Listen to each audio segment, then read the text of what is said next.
Ladies and gentlemen, and welcome to the Inovio First Quarter 2024 Financial Results Conference Call. At this time, all lines are in listen-only mode. Following the presentation, we will conduct a question-and-answer session. If at any time during this call you require immediate assistance, please press star zero for the operator. This call is being recorded on Monday, May 13th, 2024. I would now like to turn the conference over to Thomas Hong, Manager of Investor Relations. Please go ahead. Good afternoon, and thank you for joining the Inovio First Quarter 2024 Financial Results Conference Call. Joining me on today's call are Dr. Jackie Shea, President and Chief Executive Officer, Dr. Michael Sumner, Chief Medical Officer, Mark Twyman, Chief Commercial Officer, and Peter Kies, Chief Financial Officer. Today's call will review our corporate and financial information for the quarter ended March 31st, 2024, as well as provide a general business update. Following prepared remarks, we will conduct a question-and-answer segment. During the call, we will be making forward-looking statements regarding future events and the future performance of the company. These events relate to our business plans to develop Inovio's DNA medicines platform, which include clinical and regulatory developments and timing of clinical data readouts, along with capital resources and strategic matters. All of these statements are based on the beliefs and expectations of management as of today. Actual events or results could differ materially. We refer you to the documents we file from time to time with the SEC, which, under the heading Risk Factors, identify important factors that could cause actual results to differ materially from those expressed by the company verbally, as well as statements made within this afternoon's press release. This call is being webcast live, and a link can be found on our website, ir.inovio.com, and a replay will be made available shortly after this call is concluded. I will now turn the call over to Inovio's President and CEO, Dr. Jackie Shea. Good afternoon, and thank you to everyone for joining today's call. To begin with today, I'd like to discuss our key objectives for 2024. Mike, Mark, and Peter will go into greater detail throughout this presentation, but I feel it's important to emphasize the recent progress we've made in the three main areas that are driving our business forward. Firstly, preparing for the potential approval and commercialization of our first product, INO 3107, which is being developed for the treatment of recurrent respiratory papillomatosis. Secondly, advancing other promising candidates in our pipeline, particularly INO 3112. And thirdly, strengthening our business as a whole. Over the last 2 years, our strategic focus on these areas has been instrumental in ensuring that we are using our time and resources efficiently to work toward a common goal: to deliver on the promise of DNA medicines to patients. Of utmost importance, we remain on track to file our BLA for 3107 in the second half of this year under the FDA's accelerated approval pathway, and we believe we have alignment with the FDA on our proposed confirmatory trial design based on recent feedback. Our team is energized by the opportunity to deliver the first potential FDA-approved therapy for this devastating disease, and we're now moving to initiate the trial as soon as possible. As you'll hear from Mark, we have also been advancing our commercial plans for 3107, establishing key relationships and putting the building blocks of a successful commercial launch strategy into place.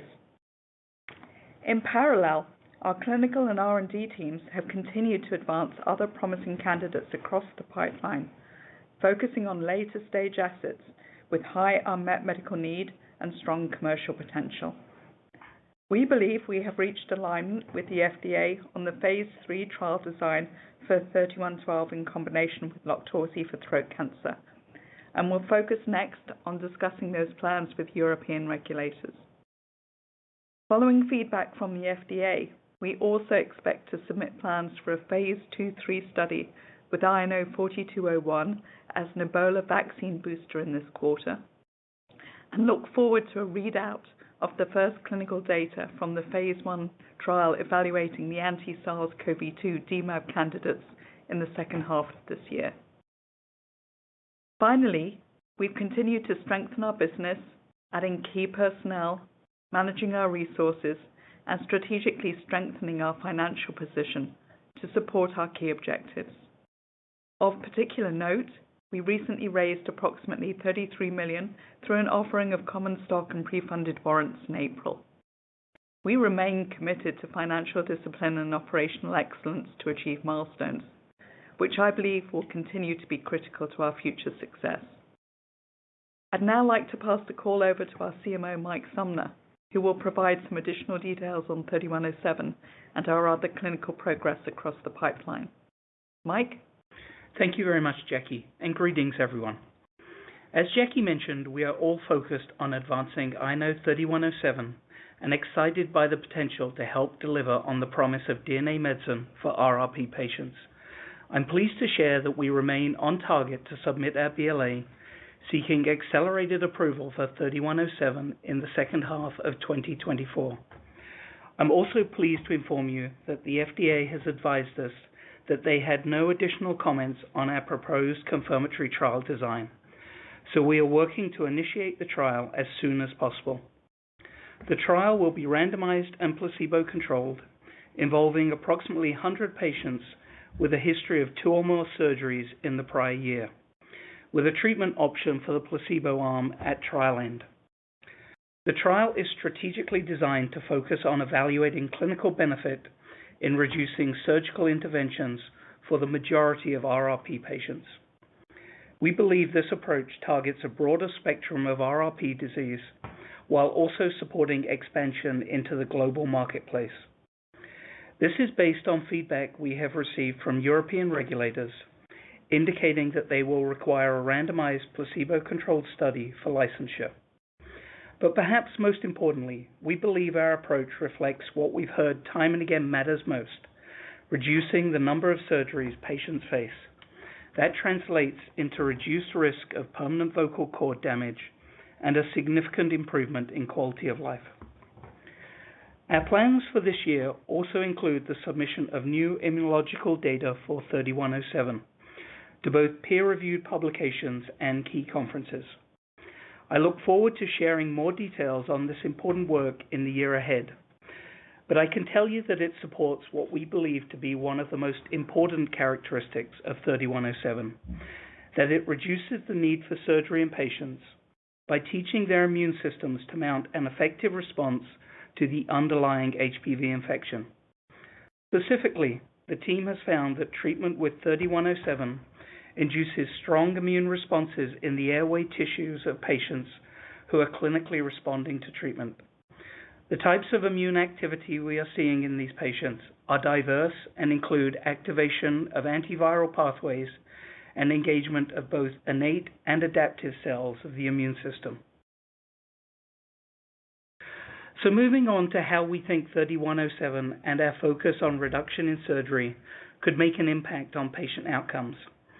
I think this quote from a recent paper co-authored by Dr. Simon Best, a laryngologist that specializes in treating RRP and also an investigator on our completed trial, captures the burden that this disease puts on RRP patients and the real risks they face every time they go in for surgery. The paper emphasizes that while researchers saw cumulative risks for patients who had more than 5 surgeries, 44% of patients who had less than 5 surgeries had incurred permanent iatrogenic injury. That's an injury caused by the surgery itself, not the underlying disease.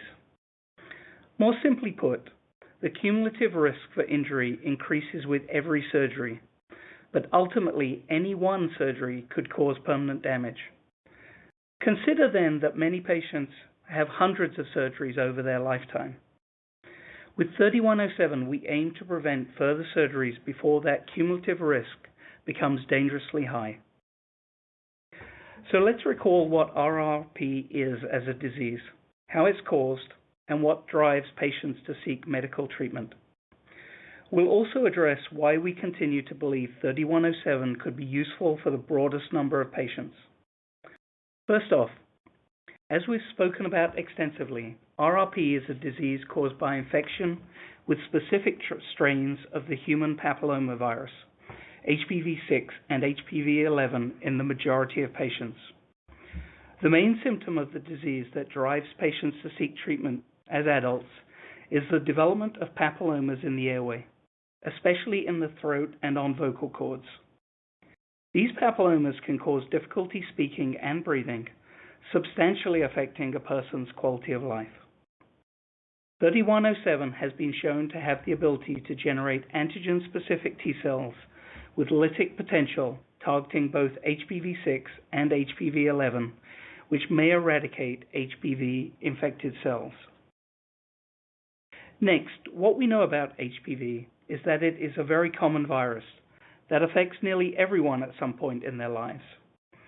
Most people have the ability to fight off HPV infections, often without even symptom development. But those who go on to develop RRP have immune systems that are unable to create an adequate defense. For these individuals, we believe 3107 has the potential to teach their immune system to mount a response that will help it fight back against the virus and prevent the development of papillomas. This is an excellent example of the benefits of our platform technology. In short, we have designed our proprietary delivery device, Selectra, to optimally deliver DNA medicines to the body cells without use of chemical adjuvants, lipid nanoparticles, or viral vectors, and without the adverse effects that can be associated with those delivery methods. This results in our DNA medicines teaching the immune system to react in an effective way to protect or treat the patient. Finally, the current standard of care for RRP is surgery, which, as I mentioned earlier, can cause greater permanent damage to the vocal cords than the underlying disease itself. Data from our completed phase 1/2 trial showed treatment with 3107 resulted in a statistically significant reduction in the number of surgeries in that trial. Treatment with 3107 was observed to be well tolerated, with the most common adverse events being injection site reactions. As a reminder, this slide shows the results from our phase 1/2 trial. As you can see here, 81% of patients experienced a reduction in the number of surgeries versus the prior year, and improvement was seen in patients with a wide range of disease severity, with a median decrease of 3 surgeries. Further, 28% of the patients required 0 surgeries in the year following the first dose. Relative to other phase 1/2 clinical trials, our protocol required that all surgeries conducted during the dosing window, a 54-day period during which 4 doses were administered, be counted in the overall results. The protocol for our trial also did not include prescribed laryngoscopy and surgery at weeks 6 and 12 to maintain minimal residual disease during the treatment window. As we look to the future development opportunities for INO 3107, we plan to capitalize on the product's candidates' clinical and immunological strengths. Based on historical data from other DNA medicines programs, which involve redosing, we believe we will be able to effectively redose 3107 to potentially enhance immune responses for partial and non-responders. We plan on investigating redosing strategies to build on the impressive results I shared on the previous slide, and plan to submit a redosing trial design to the FDA in the third quarter. We are also continuing our conversations with regulators in Europe to help frame clinical development efforts for ex-US markets, which we believe will be expedited by utilizing a placebo-controlled study design for our US confirmatory trial. Our strategy in Europe is supported by the orphan drug designation granted by the European Commission last year, and the previously granted CE mark for our Selectra device, which indicates that it meets certain European health and safety requirements.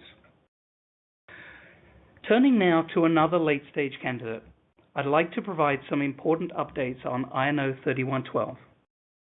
As you may recall, we announced a clinical collaboration and supply agreement with Coherus Biosciences in the first quarter of this year to investigate 3112 as a potential treatment for HPV 16 and 18 related loco-regionally advanced high-risk throat cancer when used in combination with Loqtorzi, an anti-PD-1 monoclonal antibody recently approved for the treatment of nasopharyngeal carcinoma. In combination, this therapeutic approach is designed to leverage the antigen-specific T cells elicited by 3112 and the ability of LOQTORZI to re-engage T cells to boost the immune response against cancer cells. We're excited about the potential for this novel combination therapy and believe it could meet the high unmet need within this rapidly growing patient group. The incidence of HPV-positive throat cancer is on the rise in high-income countries and has surpassed cervical cancer as the most common HPV-related cancer diagnosed in the United States. We previously submitted a study package for our Phase 3 trial to the FDA in the first quarter and recently received feedback giving us confidence that we can move forward with our Phase 3 trial to evaluate the ability of 3112 in combination with LOQTORZI, with the aim of increasing event-free survival.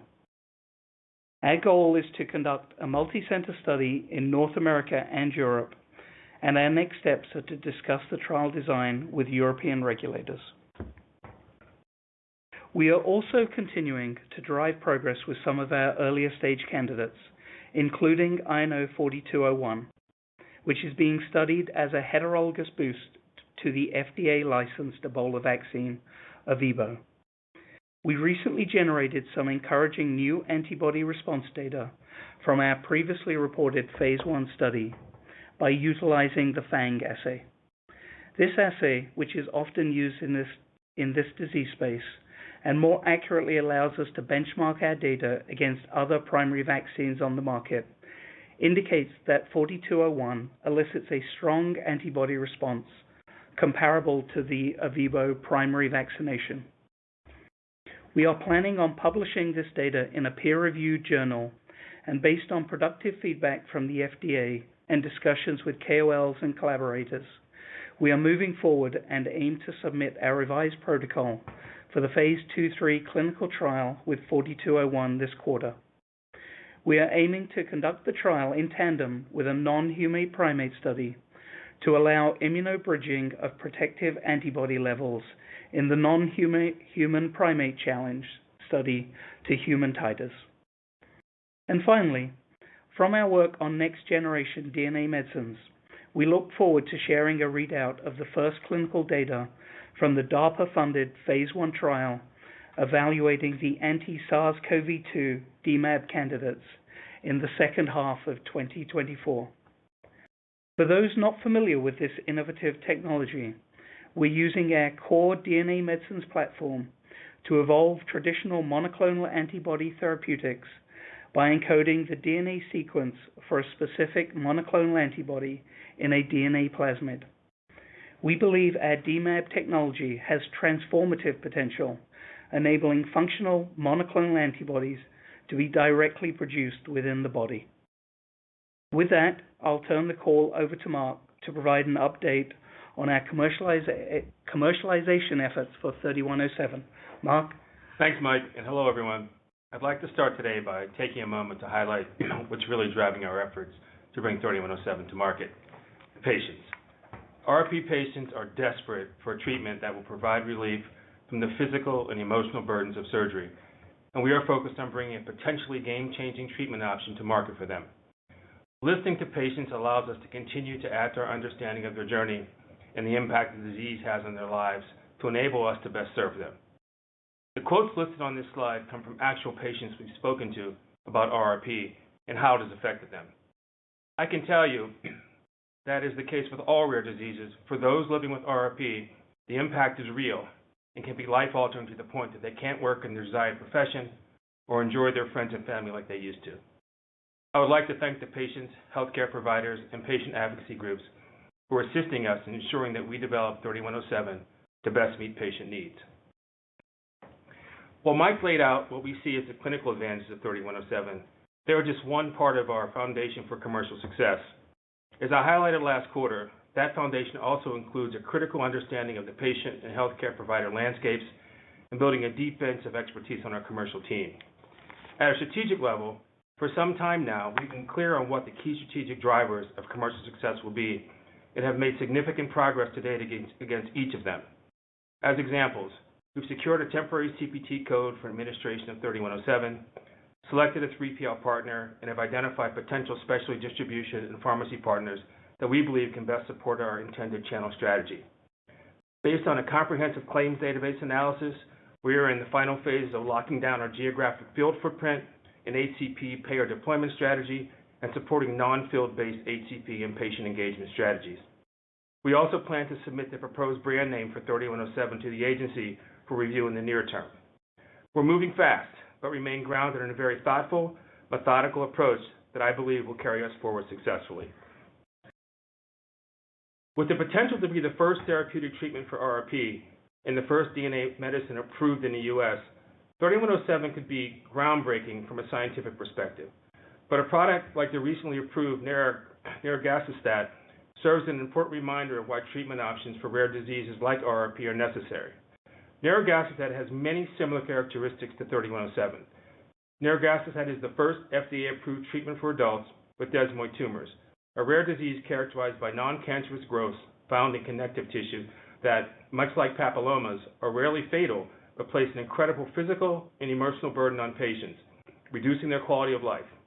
Like RRP, the standard of care for desmoid tumors is surgery, which doesn't address the underlying disease or eliminate the probability of recurrence, and of itself places significant physical and emotional burden on patients.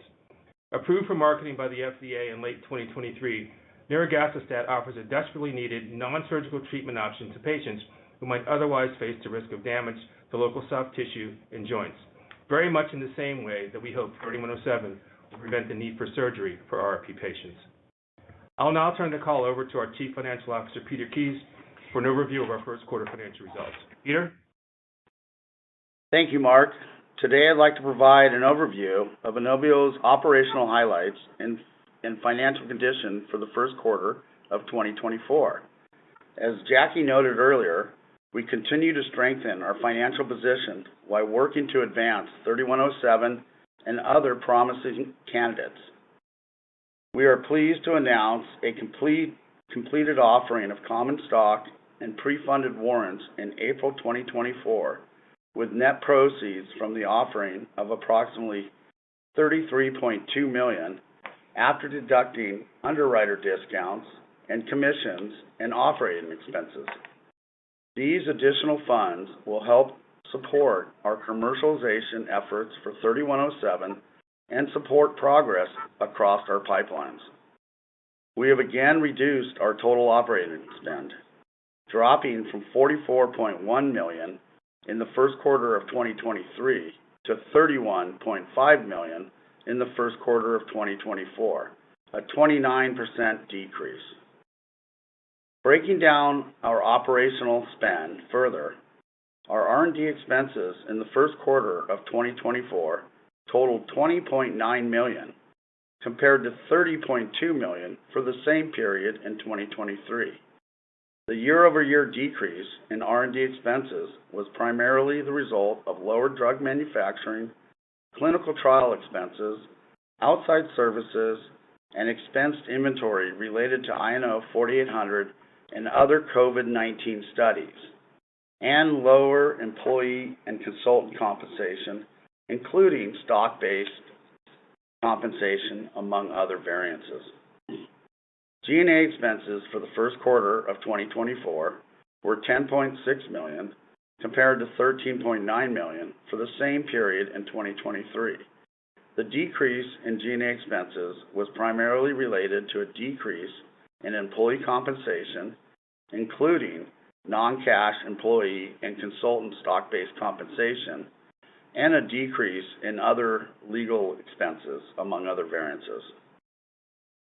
Inovio's net loss for the quarter was $30.5 million, or $1.31 per share, basic and dilutive, compared to a net loss of $40.6 million, or $1.89 per share, basic and dilutive, for the first quarter 2023. During the quarter, we paid the remaining balance of our convertible notes of $16.9 million and have no further debt. We finished the quarter of 2024 with $105.6 million in cash, cash equivalents, and short-term investments, compared to $45.3 million as of December 31st, 2023. Inovio estimates its cash runway, including the net proceeds of $33.2 million raised in April 2024, to extend into the third quarter of 2025. This projection includes an operational net cash burn estimate of approximately $30 million for the second quarter of 2024. These cash runway projections do not include any further capital raising activities that Inovio may undertake. As a reminder, you can find our full financial statements in this afternoon's press release, as well as in our Form 10-Q filed today with the SEC. Now with that, I'll turn the call back over to Jackie. Thanks, Peter. I'd now like to open up the call to answer any questions you might have. Operator? Ladies and gentlemen, we will now begin the question and answer session. Should you have a question, please press star followed by the number 1 on your touch-tone phone. You will hear a prompt that your hand has been raised. Should you wish to decline from the polling process, please press star followed by the number 2. If you are using a speakerphone, please lift the handset before pressing any keys. Your first question is from the line of Hartaj Singh from Oppenheimer. Your line is now open. Great, thank you. I got a couple of questions, one broad and one just kind of specific to the P&L. Just on the broad question, we've had some investors kind of ask us what the effect of HPV vaccines. I know they've been around for a while, Jackie and Mark, but I guess Australia, they published a 2020 perspective saying that RP rates have been going down there. So can you just give us your thoughts there on how you view HPV vaccines in the context of RRP? And then secondly, just on OpEx burn, Peter, if you can just give us an idea that with the phase 3s advancing for 31 for INO 3112, would you expect the burn to start moving up over the next few quarters? And thank you for the questions. Hi, Hartaj. Nice to hear from you. So yes, HPV vaccines, very important question here. So HPV vaccines were launched in 2006 and 2009, first of all targeting girls and then moving into boys as well. And what we've seen is that the HPV vaccines are certainly starting to have an impact on pediatric levels of RRP in countries that have achieved very high vaccination rates. So countries like Australia, for instance, that you mentioned, where they have seen a significant impact and reduction in RRP. But I think an important thing to note is HPV vaccination levels have really stalled in many high-income countries. So, for instance, in the US, HPV vaccination rates are in the low 60% for girls and women, and slightly lower than that for boys and men in the sort of high 50%. So there's a significant proportion of the population that remains unvaccinated and therefore unprotected against RRP. And another very critical point to bear in mind is the fact that RRP has 3 main age peaks. So pediatric RRP tends to peak at around age 7, and then there's a peak in adulthood in the 30s, and then a further peak in the early 60s. And for people in those sort of peak adult age groups, many of those people have not yet been vaccinated, or were not vaccinated, or were not eligible for vaccination, given the relatively recent rollout of the HPV vaccines. And then lastly, RRP is a disease that disproportionately affects boys and men. And these are the part of the population that are least likely to have received HPV vaccination. So taken all together, whilst I think we are seeing encouraging progress in terms of HPV vaccines, which do protect against infection with HPV 6 and 11, providing some protection in the juvenile population, we're still not really seeing that come through yet into the adult population. So unfortunately, RRP is going to be with us for decades to come. Mike, anything you'd like to add to that? You hit every major point. Okay. And then moving on to your question around OPEX burn, we are, as Mike mentioned during the call, our next step for 3112 will be to conduct discussions with the European regulators, because we're looking to conduct this trial in both North America and Europe. It's going to take us a little bit of time to go through those interactions. But I'll hand over to Peter, and he can provide some further color on the financials. Peter? Thank you, Jackie. Yes, Hartaj. So, we did increase our estimated burn this quarter by $4 million. I do expect that to be fairly consistent. We've given guidance that we have cash into third quarter 2025. So a lot of that's related to that increase right now is related to our accelerating our commercial activities after our fundraising. But once we dive into 3112 more and get that launched, we could see some potential increases after that. Great. Thank you, Jackie. Thanks, Peter. Thanks, Mike.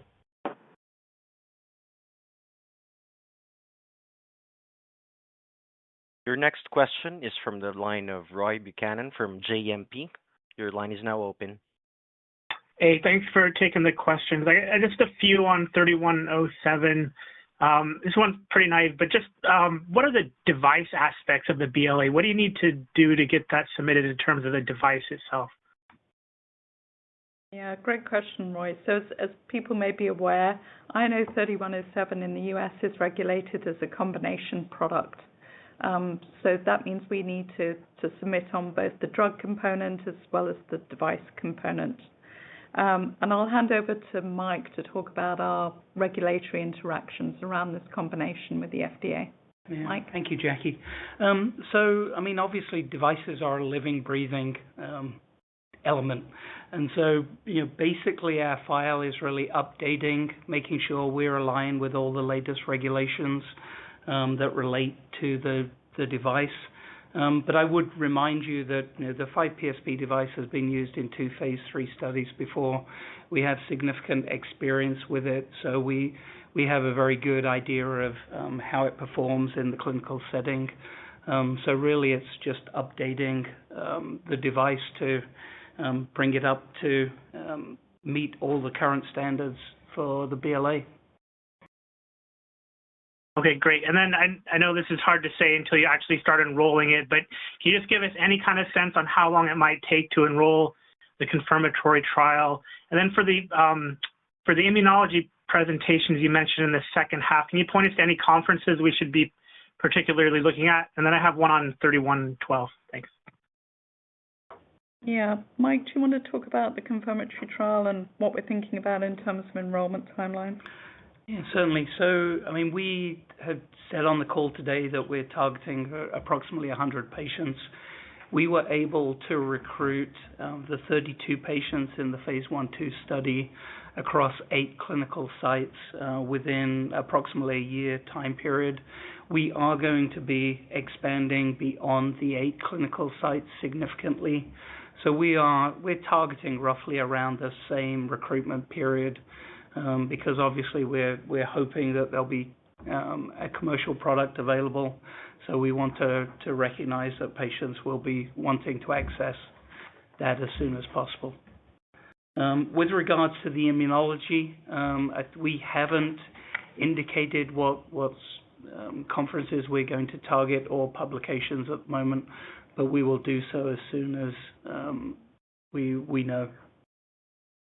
Yeah. Okay, great. And then sorry. Roy, yeah, if I can just add sort of one additional point with regards to the confirmatory study, the FDA have advised us we just need to start that study before we can submit our BLA. So, whilst we'll be looking to complete that study as quickly as possible, we just need to start it before we submit that BLA. Right. Okay. Do they have any requirements on enrollment, like 10 patients in or anything, or not at all? No, they have not given us any targets. As you can expect, we believe it is to make sure that we are, meeting our obligation of performing that confirmatory study, and we will definitely be able to demonstrate that to the FDA. Got it. Okay, and then 3112. You may have answered this, but have you reached out to the EU regulators and scheduled a meeting, or just any sense on timing for that? Thank you. We have not reached out yet. We will be, now that we have had our meeting with the FDA and got alignment and have a pathway forward, we aim to get that submission in as fast as possible. So I would imagine it will be sometime during quarter 3. Okay, thank you.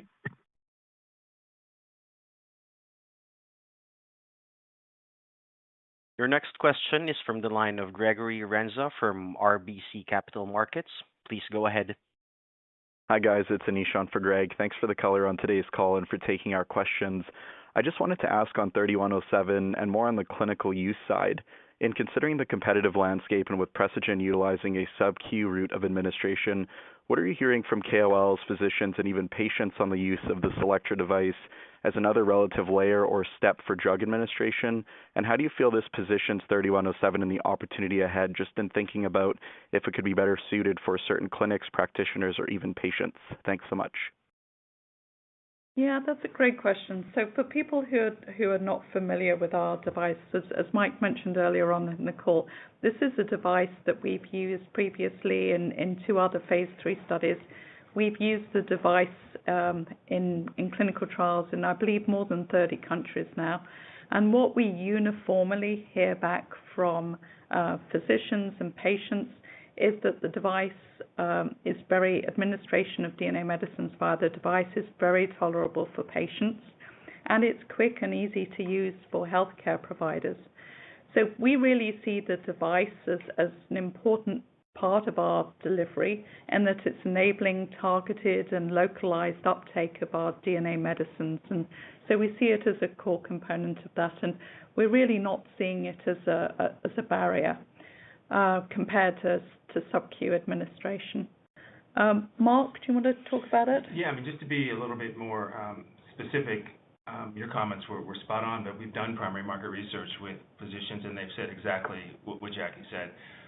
Their device is not an obstacle. It's easy to use. In fact, laryngologists are device physicians, right? They use devices sort of every day. If you go to one of their conferences, that's pretty much what's on the conference floor. So, again, the results of and the input from the market research suggests that it won't be an obstacle for use either in their practice, should they decide to use the device in their practice or in the OR. So we're pretty confident about that. Great. Thanks so much, and look forward to seeing you at our conference this week. Yeah, look forward to seeing you as well, Anish.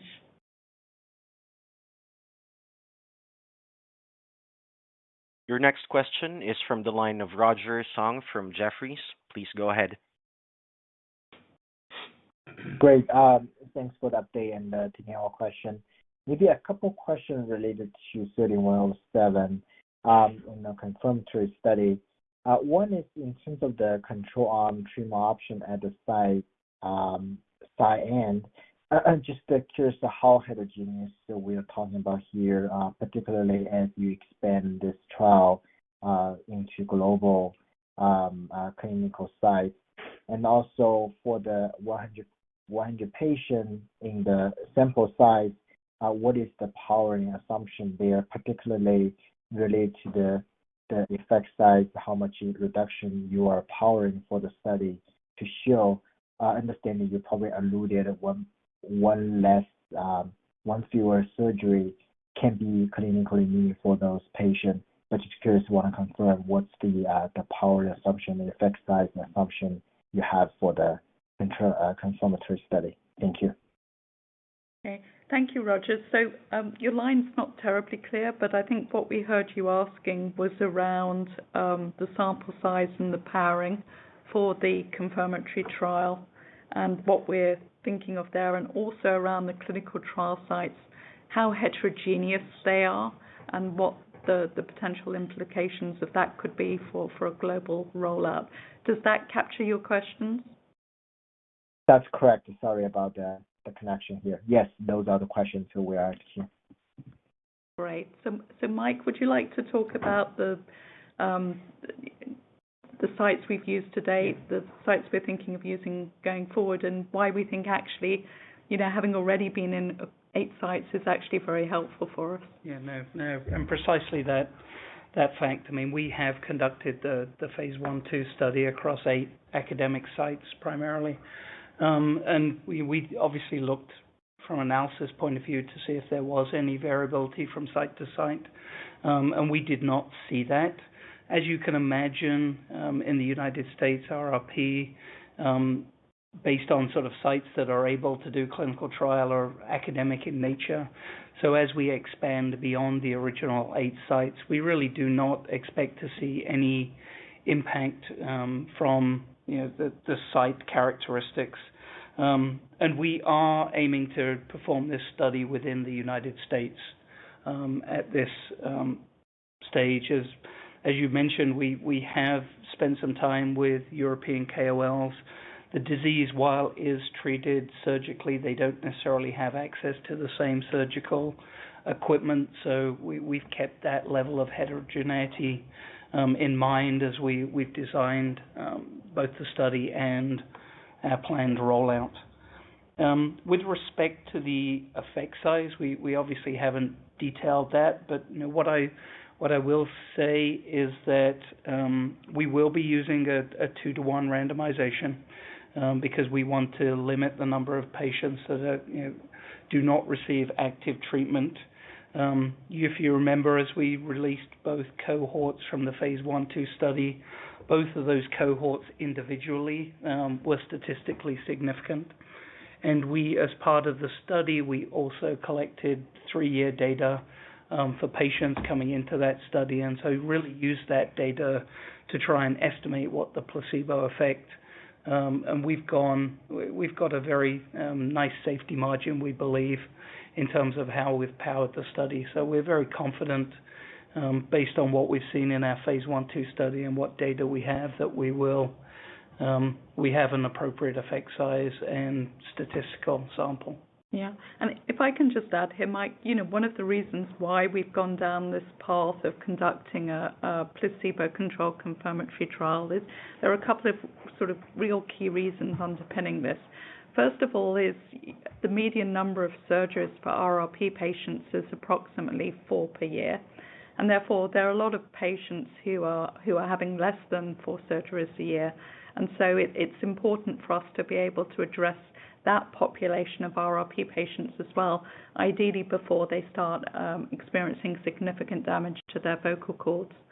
And then also in our discussions with the European regulators, they've also made it very clear that they see the path forward in Europe as potentially requiring a placebo-controlled trial. So we think conducting a placebo-controlled trial in the US will be very helpful as we start to think about how we move 3107 into Europe. Mike, anything else you want to add to those aspects? No, I think we've covered all the relevant points. Thanks. Great, thank you. Thank you again. Your next question is from the line of Yi Chen from H.C. Wainwright. Please go ahead. Thank you for taking my questions. With respect to the target patient population in the confirmatory trial, what percentage of those patients do you expect to be different from the completed trial? And do you expect that to potentially alter the efficacy readout in the future? Thank you. No, I think one of the things we were very pleased about was that the data set we saw from our phase 1/2 was highly representative of the RRP population, and the inclusion-exclusion criteria are not changing on any significant points. So we would hope again that we will have a population of greater than 2 surgeries in the previous year and be representative of the true RRP population that's out there. And just as a reminder, we enroll people in the phase 1/2 study who'd had from between 2 and 8 surgeries the prior year. People who had both 6 and 11 positive disease, as well as people with mixed disease. So we really do believe that that patient population is representative of the population we want to treat. So when you say a broader spectrum of RRP disease, what exactly does that mean for the confirmatory trial? This relates to the fact that we are allowed to recruit patients with 2 surgeries. The FDA made it very clear to us that if we wanted to do a single-arm study, we could only go down to 3 or more surgeries. And Okay. as Jackie mentioned earlier in the call, that isn't fully representative of the RRP population. So that was one of the driving forces behind us picking a placebo-controlled design. Okay. So if for the confirmatory trial, there are a lot of 2 surgeries patient population enrolled, could that potentially change the readout? Yeah, I don't think we have any reason to believe that the population we recruit will be any different than what we saw in the phase 1/2 study. I would fully expect we will have that full range that we saw in the previous study, starting at 2, but going up to 8 and maybe more surgeries. It's difficult to say. But based on the RRP Foundation data that they say, they note a median of 4 surgeries a year in this patient population, which was exactly what we hit. And as we expand our clinical trial sites, I'm sure they treat a very similar population. Okay, thank you.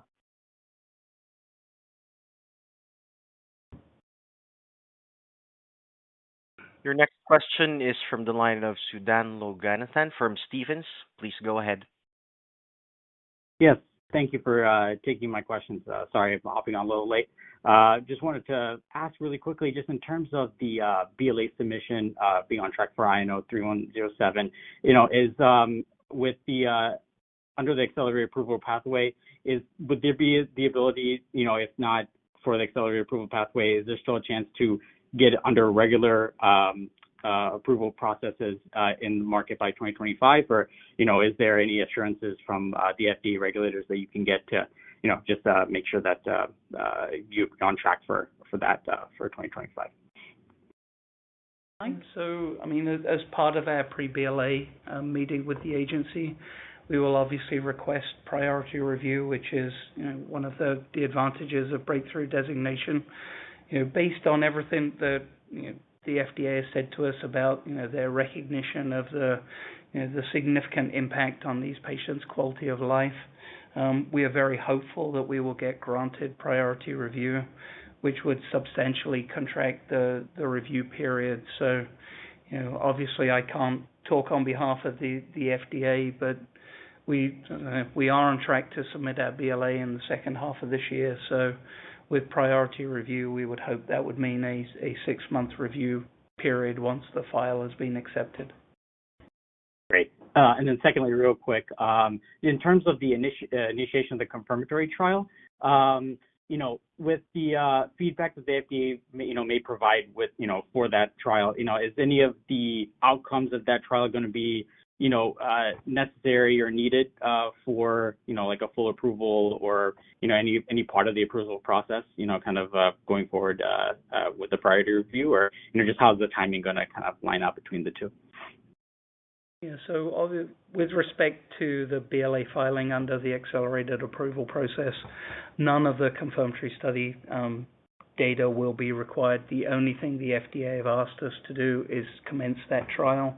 And based on our previous work with CROs, we're already engaging with clinical trial sites to get that process moving as fast as possible.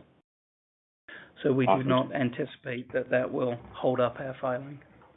And then we will need the full data from the confirmatory trial for full approval. Gotcha. And is there like any guidance on like how when you could expect to have the full data for the confirmatory trial, or could we look back at the trial so far and how long it's taken to get data to extrapolate to how long it may be also to get that final confirmatory trial data? Yeah, so as Mike said, we will be making further details about the trial available when we've started the trial. We are looking to try and get this trial started as soon as possible. And as Mike said, we're looking to recruit around 100 patients. We're going to expand the number of clinical sites that we're going across, and we'll look to try and recruit the participants as quickly as possible. For the phase 1/2 trial, we actually recruited faster than we initially thought, and the trial was fully enrolled in less than a year. Great. Thank you so much. That's all my questions. Thanks for squeezing me in here. Nice to talk with you. There are no further questions at this time. I would now like to hand the call back to Jackie Shea, President and CEO, for closing remarks. Please go ahead. Thank you. As I outlined at the opening of this call, we have set an ambitious agenda for the year, but with a strengthened balance sheet and a strategic focus on the BLA submission and other important catalysts ahead, we are continuing to deliver on our key objectives. And with our commitment to deliver on the promise of DNA medicine for patients in mind, we're committed to keep the momentum going. With that, thank you again for your attention. Have a good evening, everyone. Good night. Ladies and gentlemen, this concludes today's conference call. Thank you very much for your participation. You may now disconnect.